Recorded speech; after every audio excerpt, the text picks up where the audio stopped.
Chicago is built on a low, flat plain. Originally, it was a deciduous forest that bordered Lake Michigan. Traditionally, Chicago has cold winters, getting to about 18 degrees, and warm summers, which get up to 81 degrees. And the average wind speed in Chicago is 10 miles per hour.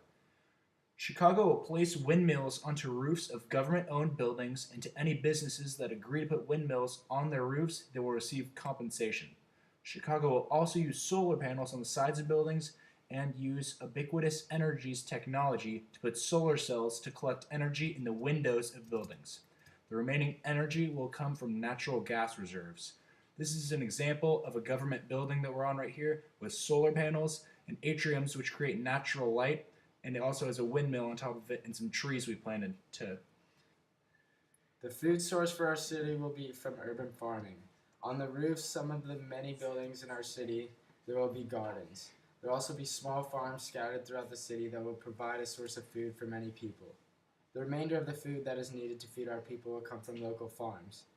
For example, in northeastern Illinois, Susie's Garden Patch or Janoka Orchard. And this is a park like many that are throughout the city. Chicago's recreational facilities, such as sporting events or parks, will be located on the outskirts of the city. The busing and transportation will be provided for people to get there to and from. All of the businesses and shopping centers will be located close to each other in the center of the city. Here is an example of transportation with a train station that will run through the city. This is a magnet train without using any fuel or resources, only magnetic forces.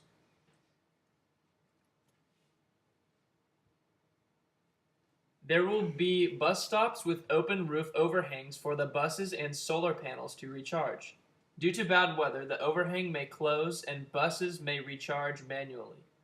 Bus stops are in every section of the city and available to any resident within walking distance.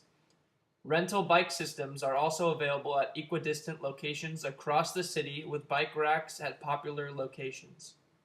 Chicago will ban plastic bags, make composting mandatory, and have more donating posts for clothes to homeless shelters. Chicago will also only allow reusable batteries. They'll build a state-of-the-art recycling facility that allows for recyclables to go through conveyor belts so they are properly sorted, and then the remaining garbage will be sent to a landfill. An example of a native plant is the milkweed flower or bush, which is adapted to live in different climates, soil types, and in the presence of other animals. This is an example of where we would use the milkweed bush in a roof above a building. There's also an atrium in this building and solar panels. And a native animal is a raccoon. Raccoons are well adapted to the location because their broad diet allows them to eat almost anything that is available. This is just one example of many buildings that would be in the city with solar panels and urban farming and atriums used for natural heating and light.